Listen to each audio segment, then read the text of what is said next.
कि बिहार को भी आईटी के क्षेत्र में, आईटी की दिशा में, कि लोग बिहार की भी गिनती करें, बिहार भी एक प्रिफर्ड डेस्टिनेशन बने। हर एक विधानसभा क्षेत्र में डिजिटल लाइब्रेरी की स्थापना की दिशा में हम आगे बढ़े हैं। आईटी विभाग ने भी व्यापक तैयारी की हुई है उस दिशा में, और एक ड्राफ्ट प्रस्ताव भी विभाग ने तैयार कर रखा है। बिहार में मंत्रिमंडल का विस्तार हो चुका है। सभी मंत्रियों को उनकी जिम्मेदारियां भी सौंप दी गई है। ऐसे में नीतीश मिश्रा को नगर विकास एवं आवास विभाग के साथ साथ आईटी विभाग की भी जिम्मेदारी सौंपी गई है। आज टेक्नोलॉजी भवन में नीतीश मिश्रा ने आईटी विभाग का पदभार ग्रहण किया। साथ ही पदभार ग्रहण करते ही उन्होंने बड़ी बात कह दी है। विपक्ष पर तंज कसते हुए कहा है कि पहले की सरकार में जो लोग थे वो कहते थे कि आईटी वाईटी क्या होता है, लेकिन अब आईटी के क्षेत्र में खूब काम किए जा रहे हैं। एआई को लेकर भी क्या कुछ सरकार का रोड मैप है, इसकी भी जानकारी नीतीश मिश्रा दे रहे हैं। आप ये पूरा वीडियो देखिए। देखिए, सर्वप्रथम तो हम अपने नेतृत्व का और माननीय मुख्यमंत्री जी के प्रति आभार व्यक्त करेंगे कि उन्होंने पुनः मुझे मंत्रिपरिषद में शामिल किया है और बिहार के लोगों के लिए और बिहार की प्रगति के लिए काम करने का अवसर दिया है। नगर विकास विभाग एवं इंफॉर्मेशन टेक्नोलॉजी, दो महत्वपूर्ण विभाग की जिम्मेदारी मुझे दी गई है। आज हम इंफॉर्मेशन टेक्नोलॉजी के डिपार्टमेंट में हम उपस्थित हैं, जिसमें हमारे विभाग के सचिव एवं तमाम वरीय पदाधिकारी भी हैं। इंफॉर्मेशन टेक्नोलॉजी अगर आप समझते हैं तो आज हम सबके जीवन का हिस्सा बन चुका है। मतलब आप कल्पना नहीं कर सकते हैं कि टेक्नोलॉजी का पेनिट्रेशन हम सबके घर घर से लेके गवर्नमेंट सर्विसेज तक कितनी अधिक हो चुकी है।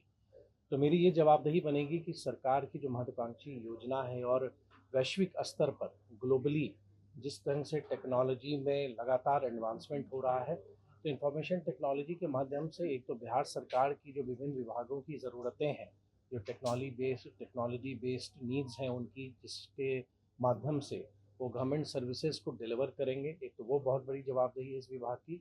साथ ही साथ जो हमारी नीति है, जो हमारी आईटी पॉलिसी है, उसके तहत इन्वेस्टमेंट को हम आकर्षित करें, क्योंकि आप अवगत होंगे कि टेक्नोलॉजी में जॉब क्रिएशन की बहुत ज़्यादा संभावनाएं हैं, और विशेष तौर पर बिहार जैसे राज्य में जहाँ का हमारा स्ट्रेंथ हमारे युवा हैं, हमारा ह्यूमन कैपिटल है। तो जो भी हमारे स्किल्ड यूथ फोर्स हैं उनके लिए हम अपॉर्चुनिटीज़ क्रिएट करें। और मेरा एक बहुत बड़ा उद्देश्य या यूँ कहें कि एक विजन होगा कि बिहार को भी आईटी के क्षेत्र में, आईटी की दिशा में, कि लोग बिहार की भी गिनती करें, बिहार भी एक प्रिफर्ड डेस्टिनेशन बने इन्वेस्टमेंट्स के तौर पर, कि यहाँ पे लोग बड़े बड़े निवेश आएँ आईटी के क्षेत्र में, जिससे बिहार का विकास हो और बिहार के लोगों को यहाँ पर अपॉर्चुनिटीज़ मिले।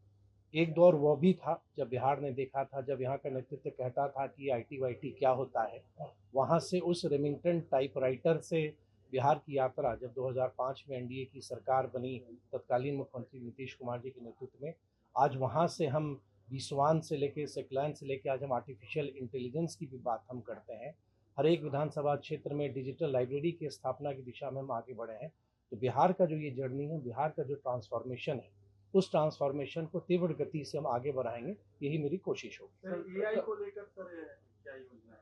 देखिए, एआई आप अवगत हैं कि भारत सरकार का खुद एक बहुत बड़ा प्रायोरिटी एरिया है, और एआई मिशन के तहत सभी राज्यों के पास अपॉर्चुनिटी है। और जहां तक मुझको अपनी समझ है, जानकारी है कि आईटी विभाग ने भी व्यापक तैयारी की हुई है उस दिशा में, और एक ड्राफ्ट प्रस्ताव भी विभाग ने तैयार कर रखा है, जो आने वाले समय में उसकी समीक्षा करके मैं ये ज़रूर चाहूँगा कि आने वाला समय बिहार का हो, और बिहार की भी टेक्नोलॉजी की चर्चा हो, और बिहार की भी चर्चा आईटी सेक्टर में हो।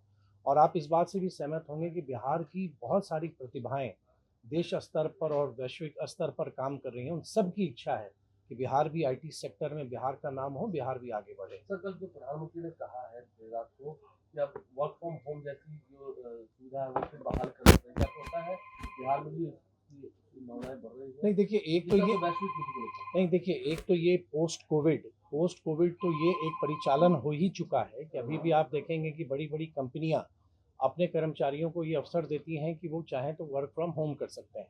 ये एक ऐसी चीज़ है जो जिसने पहले कभी रियलाइज़ नहीं किया था कि वर्क फ्रॉम होम भी हो सकता है।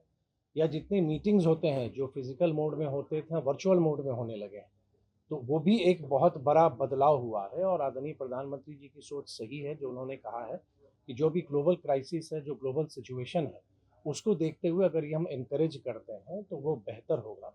और मुझको लगता है कि इसका पालन लोग कर भी रहे हैं, और प्रधानमंत्री जी के कहने के बाद स्वाभाविक रूप से इसमें और भी बढ़ोतरी होगी। प्रभात खबर.com, विश्वास वही, रफ्तार नहीं।